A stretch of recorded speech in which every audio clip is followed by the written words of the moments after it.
Thanks for tuning in to Men for the Win, a podcast hosted by David Kufis and Dan Thompson, two avid fans who appreciate well-played baseball, especially when it's done by the Twins. Men for the Win is sponsored by the Grand Group with Edina Realty. Are you looking to purchase a new home in the Twin Cities area? Or perhaps you're trying to sell your current home? Whether you're upsizing or downsizing, the Grand Group with Edina Realty will meet all of your housing needs. Contact the Grand Group by emailing thegran, that's G-R-A-N, group, at edinarealty.com, or call them by phone at 612-817-8751. The Grand Group with Edina Realty, 7-time Minneapolis-St. Paul Magazine Super Agent Award winners.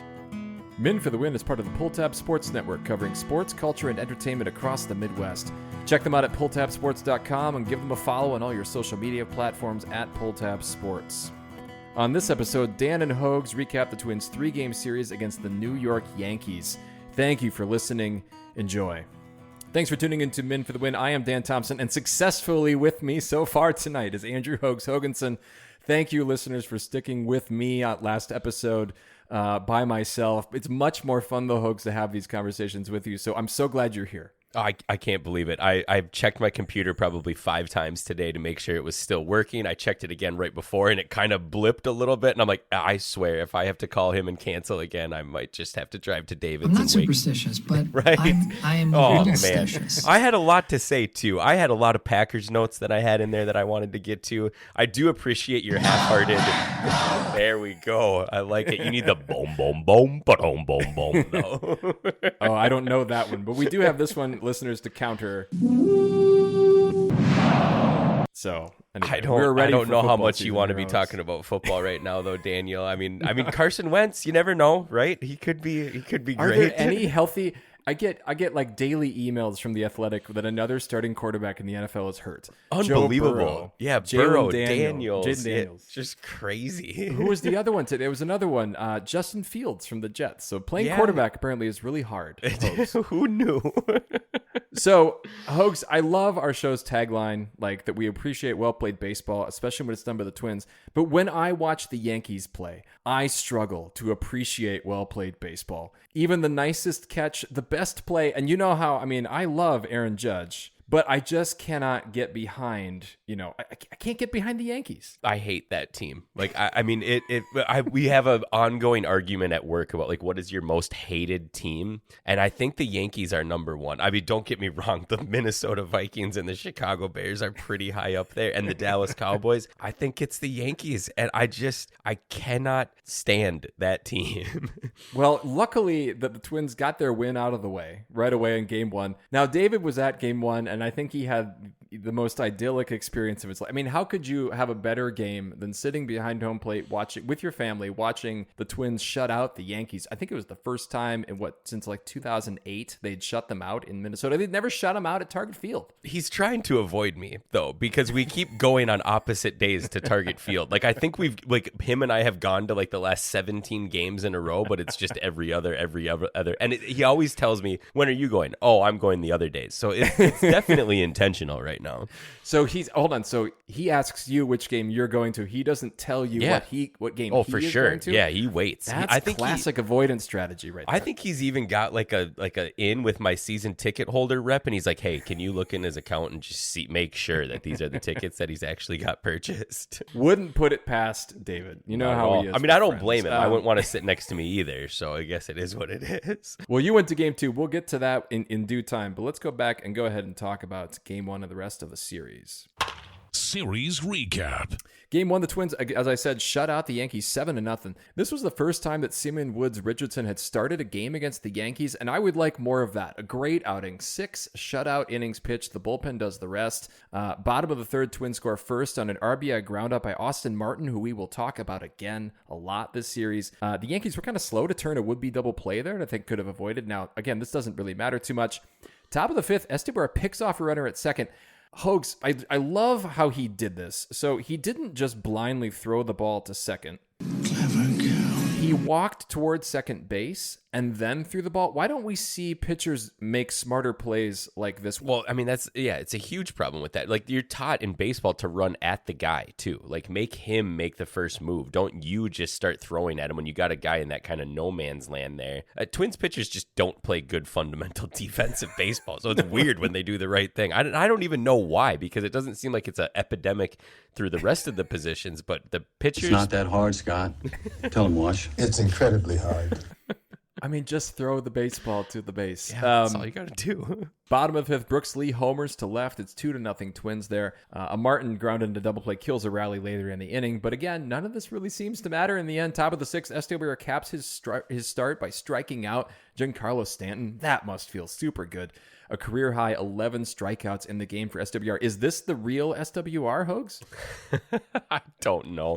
I hope so. I mean, it was weird. I mean, he hasn't had a terrible year by any stretch, but to have his best start of his career, I think that it's pretty safe to say, against one of the hotter teams in baseball and clearly one of the better offenses in baseball, that it was just so stunning.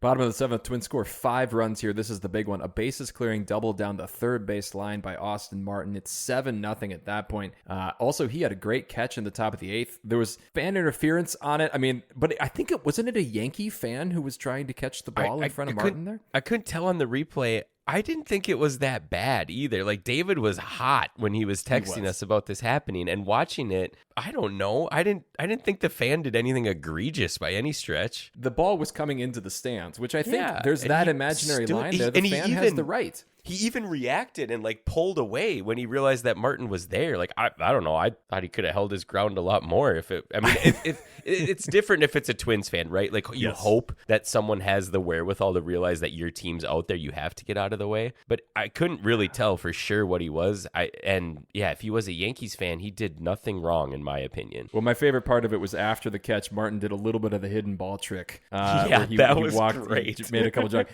which is the swagger. You know, I got to say, it really matches the sounder. Can we he made the umpire run all the way out there too. Like, it was so funny. And then it was like, this? You want this? And then he finally, I loved it. It was great. It was showmanship. Now, Hoges, you were at game 2. I love your story. So you should walk us through this 10-9 victory for the Yankees over the Twins. Well, so first off, as has been well documented on this podcast, about a week and a half ago, I still had $1,200 remaining that I needed to spend. It's split between me and two other season ticket partners. But so I've been living the luxurious life with the games that I've been going to, because the Twins removed all restrictions. So you can sit wherever you want. You're paying that premium, but when you have $1,200, you feel like the top 1% when you're going to these games. So the Delta 360 suite was awesome. This time I took my youngest son. We were in one of the dugout boxes, which was so cool. We were basically third rows up right at first base. Cool. So fun. But yeah, the game gets started. Grisham and Judge single. Judge is standing on first base, and he's standing next to Cody Clemens, who's 6 foot tall. Now, mind you, Judge is standing on the base, so he gets a couple inches there. But Clemens came up to like his nipple. I mean, it was absurd. And I'm elbowing my 3.5-year-old, being like, "Do you see how giant that guy?" And then he's like, "Who's the little guy?" And he was talking about the first base coach, and it was so funny. Like, it's incredible how big Judge looks. But those seats were phenomenal. But yeah, Grisham and Judge single. Bellinger gets a single for an RBI, and then Stanton gets a sacrifice fly. Which, my goodness, that ball was hit out to about as far as you can hit it in center field without going over. Thank goodness. But yeah, the Twins fall behind 2-0 right away. They get one back on a Lewis RBI single in the bottom of the first. Top of the second, Zebby looks terrible. I texted both of you, which I love doing this because I know David likes watching the games late, and I like just giving enough to ruin the game, but not, I can be like, I didn't think I gave it away that much. It's a game I have played with him since forever, since college days. Please attempt to be a gentleman. Intentionally needling David is pretty fun, actually. I suppose in that way, too. I could just see him reading it being like, oh, no, I know that they're probably going to fall behind early. But yeah, Zebby looks rough. Volpe and Wells trade doubles, get an RBI. Wells gets a double or an RBI there. Grisham homers. Stanton gets another RBI single. It's that middle of the Yankees lineup. Yes. And even the top, when you're including Judge, that's just deadly. Top of the third, same story. Grisham gets a sacrifice fly. Judge gets a sacrifice fly. Rice gets an RBI double. The game was just slogging along at this point in time. There were a lot of walks by the Yankees. Schlitter, I think, I never know how to pronounce his name, but he didn't look great in this outing, although he's had a pretty good year. Finally, the top of the fourth, Rocco gets Zebby out of there after he's given up 9 runs. Lawyerson gives up an RBI single to Volpe. It's 10-1 Yankees. My wife told me I had to leave at 8 in order to get my son home because he has to wake up at 6 to get to daycare. So we left in the top of the fourth with the Yankees up 10-4. Man. And it was very fitting. Like it felt like I am the most religious person when it comes to not leaving sporting events early. I don't do it. I think I've done it, like, this may have been the second time in my entire life. I've gone to 15-inning rain delays with my kids and made them stay because I have to stick to it. But this one, it just felt appropriate, like walking out with it being 10-1. The great thing is the Twins now at this point in time start coming back. By the time I get home, it's the 6th, and the Twins are down 10-7. So Outman homers, and Buxton scores on a wild pitch in the bottom of the 5th. Gasper gets an RBI single in the bottom of the 6th. Fitzgerald gets a homer. Larnach narrowly misses a 3-run homer to tie the game, but he ends up getting a sacrifice fly and then within 2. And then in the bottom of the 9th, Larnach finally does get one out. So the Twins lose 10-9, a little bit too late. But I mean, it was so funny. I live about 35 minutes away from downtown Minneapolis. Left at the end of the 4th at the top of the 4th when the Yankees up 10-1. By the time I got home, it was the top of the 6th, and it was so weird. I've never gotten home and been like, "Oh, I can turn the game on." I was just there. I was just at that game. 2/3 of the way through it, and I gotta admit, I didn't want the Twins to win this game. I don't know if what do you mean by that? I don't know if I could have. You didn't want to have missed the comeback. Yeah, and like, who cares, anyways, right? Like, if they win 11-10, it's no different. Well, but it's different. That's a victory. That's a series win over the Yankees if they win that. I mean, game. worst draft. But I have always preached, you can never leave a baseball game early because you never know what's going to happen. No. And coming back 10-1 would be like the epitome of my whole argument. Like, you can't leave when it's 10-1 because what if they win 11-10? So for my own mental health, this was the way to go. Have you no joy in your life? Is there no song in your heart? The Polettes have sucked it out of me. Oh, man. Also, this is a plug for Phil Miller's game story in this. He worked in a Robert Redford reference on the day that Robert Redford died. That guy's writing is so fantastic. Obviously the Twins gave him a lot to write about. Well, they had an incredibly romantic about baseball like montage for Robert Redford at Target Field, which was really cool too. How can you not be romantic about baseball? The man did love his baseball. That's and cool. Out here, it's a river runs through it, right? Like, that's the movie out here that everybody loves by here. For sure. So. But to continue being romantic about baseball, I brought my 3.5-year-old to this game, and he loved every single second of it. Like, he was sitting watching every single pitch, talking about every single play, asking question after question after question. Huge smile on his face. Wasn't even talking about getting food or anything like that the whole time. Whoa. I think it was a pretty rare moment, but I'll take it. So for going to a 4.5 10-1 game that I went to, it was pretty phenomenal, all things considered. Well, it was probably the better choice because game 3 was a 10-5 Yankees win. Interesting in spots. So Twins actually had a 2-0 lead early thanks to an RBI single from Lewis, a passed ball from Rice. But the Yankees got a lot out of Trent Grisham in this one. He homered in the 3rd, and then again, it's kind of the big one in the 4th, a 3-run shot as part of a 5-run inning there. We're going to come back to that inning a little bit later. Taj Bradley just made some mistakes against a powerful lineup. Obviously, he didn't read the scouting report that Aaron Judge is probably a guy that you don't want to throw to. I think that was probably what it was. All rise for Dan's Judge love. Okay, so you mentioned his height. I think it's funny that Carson McCusker is an inch taller. Right. And I think that maybe the only reason the Twins called him up, and I'm playing the long game here, is that they wanted to just deny Aaron Judge something. And I wish they would have put him at first base. Right. Just, like the moment Judge goes out there, he gets that single, and it's like, Cody, I'm sorry, your day's got to be done. Like, we got to bring Carson out there and just like make Aaron Judge feel a little smaller. I think. And like, Giancarlo's huge too. Like that whole, Yes, I mean, there's the so two many of them of are just ridiculous. So anyway, now like the night before, the Twins actually launched a comeback. They were down 7-2, but scored 3 times in the bottom of the 5th. Had a chance to do more, but Lewis lined out. He got a good hit on it, but he lined out to Bellinger and right. So it was 7-5, and that was really it. From there, the Yankees locked things down. They added a run in the 8th, a couple more in the 9th, and so they lock in a 10-5 victory. Again, the Twins win the first game of the series, Hoges, and then seem, I wouldn't say they were content the rest of the way, but they didn't win the other 2, and so again, another series loss. Speaking of things that start fast and don't actually just peter out, let's talk about Gateway Fiber. Listen up, Minnesota. There's a new high-speed internet sheriff in town.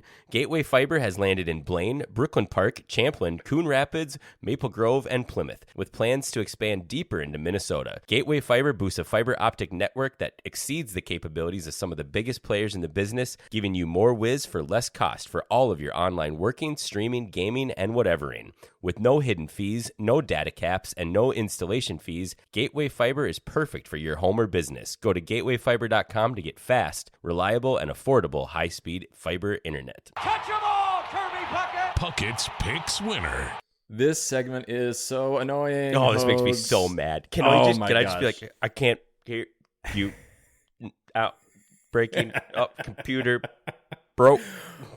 Unfortunately, Hoges, we do have to go through this. This is okay. So David, he's won 4 of the last 5 here. Now he didn't get the bonus here. He picked Austin Martin, who got him the win with 9 points.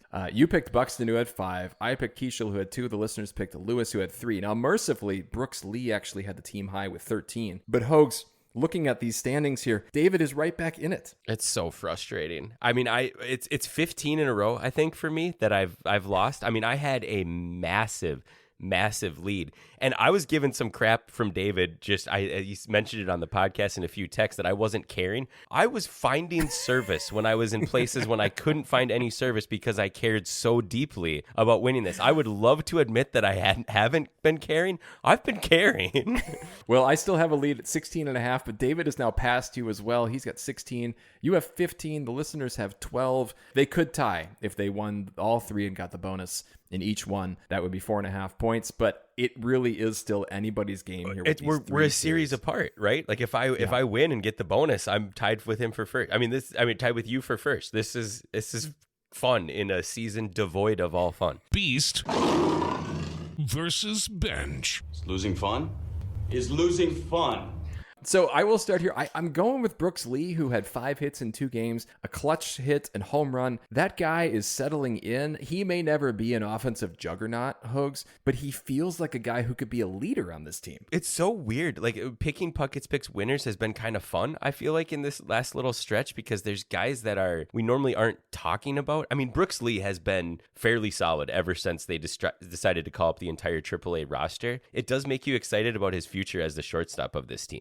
Who do you have? I went with Trevor Larnach. I think Brooks Lee was a fantastic pick. I think you could have picked Martin for how well he did too. But I just wanted to call out Martin. He had that double in game 1 when he came in for McCusker. And then in game 2, he nearly won the game single-handedly. I mean, if that ball goes out, we're talking about him a lot. And he scored a run in today's ball game too. He's a guy that he keeps showing those flashes of potential that we wish we would see more often. But all in all, a pretty solid year for him. It hasn't been that bad offensively. No, they've talked a lot about how Trevor Larnach is maybe also Ryan Jeffers a little bit. Maybe they've sacrificed a little bit of power, but they're having better at bats. They're playing a little bit better. I struggled coming up with a bench because, yes, there were guys who didn't play well, but it was mostly the 2 starting pitchers here. And I want to talk about Taj a little bit later. So I'm going to actually give a second B spot to Austin Martin for the plays that he made in left field. The guy has totally earned a spot for next season. And that is exciting to me because he looks every bit as good as Willie Castro, but with maybe... he's made some mental mistakes too. Like we can't. Austin Martin's going to run hard to first, though. Like I've never seen him jog to first. Yes. Honestly, when we were at the game, he ran hard to first and then ran hard into the dugout after getting thrown out. And I'm like, I think you're just trying to distance yourself from Willie right now. I am not Willie Castro. Don't let anybody call me that. So, but you do have somebody on your bench. I think is this a legit choice. I liked Austin Martin's sliding catch today when he Yes. did the little flip. I thought he was going to get hurt, but he popped right up. That was awesome. But I did what I hate, and I kind of feel even more embarrassed because you're literally saying you're not going to do it. But I picked Zebby. He just looked bad. And then Rocco kept him out there forever, which I'll get to again real soon. But it was just rough watching that performance when you're giving up 9 runs to a team, and then you end up coming back and making it a 1-run game at the end of the ball game. Just stinks. Well, let's move forward here so you can talk more about that. Rocco's Rewind. Why do you leave in Zebby? I don't get it. Like, I know the bullpen is awful. Like, don't get me wrong, but Zebby was bad. Like, not only could he not throw strikes very well, even they had so much traffic on the bases. Every ball was hit hard. My son was having a blast being like, I saw that ball. Because, I mean, you're getting the balls hit all the time, and he just kept trotting him out there. And I get it. There's not much more to turn to, but mix it up a little bit. I'd rather have another guy. I'd rather have Cody Clemens come in and start throwing. I mean, you just knew he was going to keep giving up runs. Which is interesting. It's a contrast to what I think we both of us saw him in Seattle, where he really was able to rebound against the Mariners after a tough first inning and then keep going. Yeah, but yeah, you can't leave him in there for 11 hits, 9 earned runs, 2 walks, 2 strikeouts, just the 1 home run, which suggests he was just it could have been more though. Like, I mean, like Stanton's almost went out. I mean, he was getting hit hard. Even the outs were solid contact. Even if it was like a fly ball, a deep fly ball, it was hit hard with solid contact. Guys were seeing him well, which, I mean, the Yankees have been great at like figuring out what pitches are throwing this year. So I wonder if maybe he was tipping a little bit, but yeah, it didn't look pretty. Okay, so it's game 3. It's the top of the 3rd, and the Yankees are up here now. Trent Grisham has just tied the game at 2. Ben Rice has flied out. Aaron Judge comes up. He walks, but there are 2 pitches in there that, well, first of all, Aaron Judge's strike zone is like, it's like The Incredibles. Like, I don't know how one measures that. That's literally like my entire body. I mean, I think the span's 5'8", so it's incredible. But he walks on 2 pitches that are questionable, and there's a camera shot of Rocco, and Rocco is saying something, and he's clearly upset a little bit, but you can tell his hands are behind his back still, right? And he's, his hat's still very much seated on his head, and you just wonder, is that a moment where if he comes out and he argues that, and maybe he gets tossed and Aaron Judge is just standing, hopefully Aaron has moved on to first base at this point for intimidation factor. But is this a moment where Rocco could step out and get tossed and try to settle down the team here in a spot where you really don't have anything? Like, it's not like his presence is going to matter that much, right? No, I think that's a Gardy move right there. Gardy for sure would have gotten tossed in a situation like that. Like, you need a little bit of life. You're in a tie ball game. You just had a stinker of a game the night before. I would have been totally fine with him getting tossed. Plus, like, it's hot out right now. I mean, getting into the clubhouse a little bit earlier and getting some AC doesn't sound like a terrible decision for Rocco either. I wonder if that would have been enough. Now, again, Taj Bradley does not adjust, right? Taj just does what the catchers tell him to do. So maybe it wouldn't have mattered. But obviously the inning unraveled from there. And, Judge still second. Things kind of went downhill. So anyway, let's go on here. We got some moments here from game 2. Minnesota moment. So this probably happened right around when yours is here, Hoges. There was a report from Dan Hayes from The Athletic that the Twins had fired 4 pro scouts. And now, if you read the article, you find that a lot of teams are doing this they're sacrificing that, but they're keeping basically scouts who can watch from a distance, that they're not going to games. David talked about this a couple months ago, I think, or was it you sitting next to a scout? It was you sitting next to a scout. Yeah, my right? friend who sat next to one. There's only like 4 or 5 teams that still have them. This feels like a moment to me because first, you're just kicking the Twins while they're down, right? Cutting more people that don't have a ton of payroll. And I get there's some travel here. Do you think this matters? Do you think this is something we should be upset about? Or is this being overblown? Yes and no. I mean, I think for any other team, you'd be like, yeah, no one has those anymore. The teams that are, I mean, some of the premier organizations don't have an advanced scouting department that actually goes to games. But this is piling on. You're absolutely right. That's the feeling that it has. Like, if they're cutting costs at absolutely every corner that they can. I mean, even the way that they're treating season ticket holders right now, that we have the My Twins members program where you earn points. All year, you've been able to redeem that for concessions cash, where you can actually use those points to get more money to buy like beer, food, or whatever.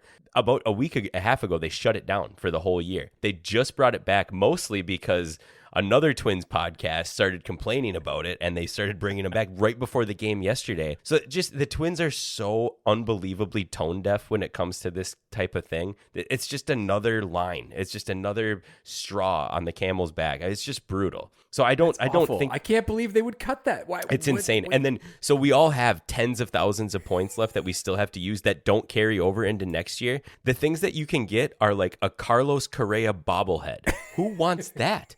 You can enter into a raffle to maybe get a Bert Blyleven autograph ball, which would be awesome, but you're just entering into a raffle. And these are things that they talked about all year about how amazing this program is. Although, one part of it, I get to go take batting practice on Target Field in October. No. And yes, on the field. I think we need a podcast bet. If I can hit a true, legit, with a wooden bat, home run in Target Field, you guys owe me something. I'll leave it up to the two of you. There is no way you can hit a home run. Oh, with I a for wood sure bat at can. Target Field.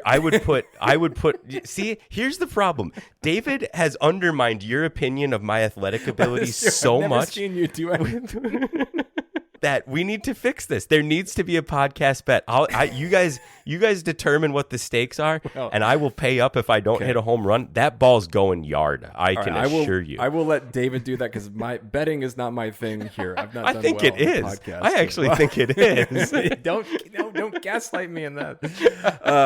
All right. Well, your moment too was also in game 2. What did you want to talk about? Walking out of Target Field when I left, I had a moment where it felt like it wrapped up the season really, really well. I alluded to it earlier, but walking out early, before even halfway through the game, but having a wonderful time with my son, but the score being 10-1, it kind of summed up this whole year. And that's what I feel like the Minnesota moment was. It was like an all-encompassing feeling for the whole year. Like, I had a lot of fun going to the games. It was awesome to share that with him. The result on the field was trash. And just absolute trash. And then leaving early and just feeling very like unfulfilled with that game too it was just such a fitting. I kind of like, I didn't get emotional, but I had like a good sigh and like a look around like, man, what a awful baseball year. But how cool was it? I got to go to a game with my son. It was just very fitting for me. So when you were a kid, were they? I mean, because you they probably went to games in the mid '90s They too, were, right? I think we've talked about this before.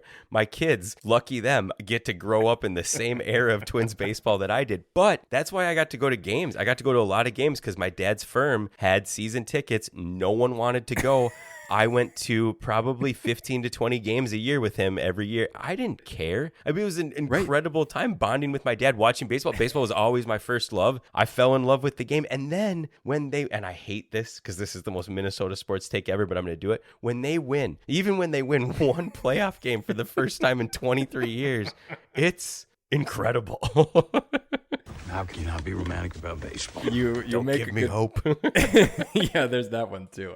Well, Hoges, this actually transitions very nicely into your Mauer's music. I just don't know how it can get any better. Mauer's Musings. So my question is, should I keep my season tickets? And the last 2 games that I've gone to have been like, I've been very judgy as I walk in. Like, everything that I'm doing, I'm just evaluating. Like, do I want to keep those? The concessions cash stuff, major con. I go to the Delta 360 suite, and we went with the other people that hold their season tickets with us. So it's 4 adults and 4 kids. It's 4 boys, and they're 6'5", 4'3". So they're hyper. It's a lot, but they're pretty well behaved. Unsupervised children come Exactly. Well, that exact sentiment is the look that the usher gave me when we walked up to the suite. And I was like, in my head, I'm thinking, we paid for these seats. They're fine. Totally. It's a Sunday 1:10 game. Like, it's going to be all What right. could possibly go wrong? This will be okay. Right? Well, it was just like, she was like, well, we don't know. I don't know if your seats are standing room only up here. I don't know if there's enough chairs and stuff in the back. There was plenty of space. There could not have been more space for us to go walk back there. So I'm real crabby. I text you guys right away. Like, I've already kind of gotten into it with an usher. Like, good job, Twins. Immediately after that, this incredibly sweet usher on the other side pulls all the boys out to get them to a super high vantage point to watch the flyover, because it was, I think it was Veteran Appreciation Day or Military Appreciation Day or something like that. They had the helicopters fly over the stadium, and you could see the people hanging out and waving. It looked like they were going to hit the scoreboard. All the ushers around us were like, that's the lowest we've ever seen a flyover here. And she was incredible. She let them go out, and we're standing up there. It was cool. As we're standing up there, though, another usher comes up to me, and he's like, you can't stand here. And the lady like like turns like total aggressive Minnesotan on him. It's like, I told them they could stay here. And he walks up to me and he goes, well, you could go stand. And it's like a whole section over and go stand there. And I'm like, or I could stay right here. Because I'm done. Like, I'm just done with the Twins at this point in time. He shut up and walked away. It was I felt kind of good about that. But I had the old woman on my side too. So that was sweet. Later. I'm not a witch, I'm your wife. Later in this same game where I'm still evaluating, a season ticket holder since Target Field opened was talking to the boys, having a grand old time. He flagged down another usher who went and got an autographed baseball from Justin Topa for all 4 boys. Another usher came up and brought Pablo Lopez bobbleheads, which much more valuable than a Carlos Correa bobblehead doll. Why are you so obsessed with me? And so they were trying so hard. They were so sweet to the kids. Everyone in that suite, minus the lady that I first talked to when I walked in, was phenomenal. We had an incredible experience, and I walked out of there thinking, I'm keeping them. I'm keeping my season tickets. And then I got home and I'm like, no, you're not. Like, you're not going to. So very, very, very long-winded. I think I am actually dropping them. But like you said, both David and I have said this so many times. Currently, we both are still season ticket holders for 2026. We have until the 28th, I think, is the date that we have until we have to decide. I feel like you're the friend who is talking about breaking up with his girlfriend for, years, right? And never happens. And you know that it's never going to happen. Like, this is never going to happen. You can't quit the Twins. Like, there's no way that you guys are going to give it up. That's why, even walking out of that 10-1 game, I was like, because I had the thought, I'm like, this is your last time walking out of here as a season ticket holder. And then I had the angel go, no, it's not. I guess I don't know which one's the angel and the devil in this situation, but yeah. Okay, well, here we go. So I have a baseball question for you. Back to the baseball into your podcast. choice, actually. So, if the Twins were to trade Joe Ryan and Pablo Lopez, then I am no longer a season ticket. Okay, so that's it. But from a baseball sense, how much worse is the rotation if they trade those two guys? Well, bad. It's so bad. But how much badder? Infinite, would like they be? maximum, like this much, like Aaron Judge's height bad. Because you see one SWR start where he looks like that, and you're like, ace, trade them all away. Well, I do wonder if you took the best versions of all of these guys, right? Taj Bradley. Yeah. You just stack them all together. You've got a starting 5 there. I mean, though arguably Bailey Ober, I feel like every Bailey Ober start has been 6 innings, 4 runs. Like, he doesn't have a great start. Okay, so then would you keep one over the other if they're going to trade one? I'd trade. I don't want to trade either, but I think I'd trade. Isn't that awful? I guess Ryan you're going to get more for, I guess. But I think Ryan is a bona fide ace right now. And Lopez is very close, but I think Ryan can keep getting better. So I think like baseball wise, this is crazy. I think I'd rather have Joe Ryan, but if I'm looking for what I'm going to get in return, I think I would trade Joe Ryan. So it's a tough call. But Dan, this take is exactly like your like after the trade deadline when this lineup can put up some runs, and I'm like, what have you been watching? Game 1, they scored 7 runs. Game 2, they scored 9. This is a team. Yeah, if you look at it, they scored 21 runs in a 3-game series against the Yankees. And they won 1 game. And they won 1 game. Oh my gosh. But you put Wally Jenkins in this lineup right now with the youth and the excitement. The starters of Zebby Matthews and David Festa, SWR, Mick Abel. No, I'm simply saying that life finds a way. To lose 100 games. That's what life would find a way to. But if they keep them, if they keep those two, this could be a good baseball team. Can you play the Don't Give Me Hope, please? Yeah, I can play it. Let me find it here. I haven't gotten to play it much. Don't give me hope. There we go. I'll just end it with that. Okay. All right. Let's move on here. Let's grade the series. Series grades. I wanted to give them an F. I really did for this series, but they did get that shutout win. It's a D. I think that's generous because like the 10-9 was 10-1. Let's be honest. That's all I saw before I left. So it feels like an F, but I'll give them a D. Momentum, I gave them a +1 actually. This felt better, beating the Yankees and then putting up some runs. Yeah, they had a couple of bad pitching outings, but I'll put that on Rocco. Decision making is a 0. I if anything, I want to give Rocco a negative for not getting kicked out of game 3. I like that. The older guys, Buxton was fine. I gave him a -1. I do have to figure out this middle category. I don't know who's a veteran, who's a mid, and who's a It young really guy. got shook up when they called up the entire St. Paul Saints roster. Well, that is part of it.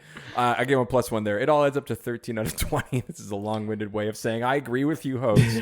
I agree with you. Did you see Buxton got another $500,000 for hitting 500 and I think it was 502 plate appearances? And then if he gets, I believe it's 30 or so more, he gets another $500,000. So good for him this year. It's the most plate appearance, it's the second most plate appearances he's ever had in his career. So it's nice to see him mostly healthy this year. Well, speaking of things that are mostly healthy, hopefully all of your life jackets are, right? So if you're a river rat or a lake lifer, odds are somewhere on your boat you have those janky orange life jackets from the 90s that probably don't even float anymore. And we get it, right? They're only there just in case the sheriff rolls up. But here's the deal. You're the captain of your vessel. It's time to take charge. Take care of the people with safe, high-quality life jackets for all. It's 2025, folks, and that means it's time to say goodbye to the old orange life jackets that probably don't even float. Upgrade your life jackets at ravesports.com. You can still use the code PULLTAB, and it's 20% off your order. Rave Sports, make waves. I don't know, Jack. It looked like Herbeck pulled him off the bag. Herbie's headlines. So I feel like I need to modify my Judge sounder and make it a Cal Raleigh sounder, because Cal Raleigh has made more appearances in this podcast than almost anybody else. But he hit his deservedly so. Well, that's the 56 home runs. He tied the great Ken Griffey Jr. for the most in a Mariners single season. Griffey did that twice, I believe, in 97 and 98, which is remarkable in and of itself. But I think he's the MVP. Now, there's a big series coming up between Seattle and Houston this weekend.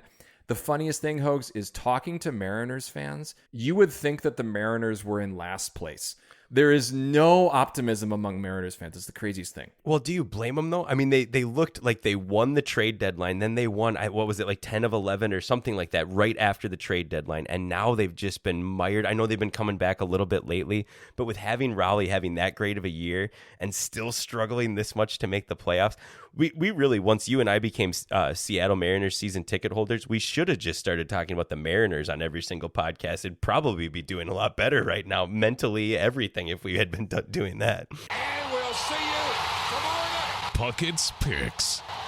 Again, the most meaningful segment here, Hoges. So the listeners are going to take Buxton, which after your little incentives comment about his contract, that makes a lot of sense. I am next. I'm going to stick with the man, Luke Keishel. I actually haven't really played his sounder yet. I have magic hair that glows when I sing. That leaves you next. This one was tough. I'm torn between Larnach had a pretty good series. Martin's been putting up points. Lee had a good series. But Royce Lewis has slowly but surely been raising that batting average. He's been hitting for some power. He looks a little bit more relaxed, maybe now that he's not worried about arbitration as much, or he got that off his chest. I don't know. I'm going to take Mr. Bad Attitude himself, Royce Lewis, and hopefully he gets me a win. I need one. David Hamden Hod, but he ended up with Brooks Lee, who he claimed he wished he would have picked for the last one. He got poor guy. He still won. Yeah. Well, folks, thank you so much for being here with us. We're going to hear more from you down the stretch here as we close out. But I'm going to go ahead and send us out. Folks, if you like what you hear, please tell a friend. You can follow us on X at Min for the Win and find our Min for the Win Facebook and Instagram pages. Make sure you subscribe to the podcast on your favorite platform so you're notified when new episodes are available. And if you could leave us a rating or like, we'd greatly appreciate it. If you'd like to support the show further, you can find us on Patreon. The link is in the description. Thank you so much for listening. And as always, go Twins. That'll wrap up another episode of Min for the Win, a podcast hosted by David Kufis and Dan Thompson, two avid fans who appreciate well-played baseball, especially when it's done by the Twins. Thanks so much for listening, and as always, go Twins.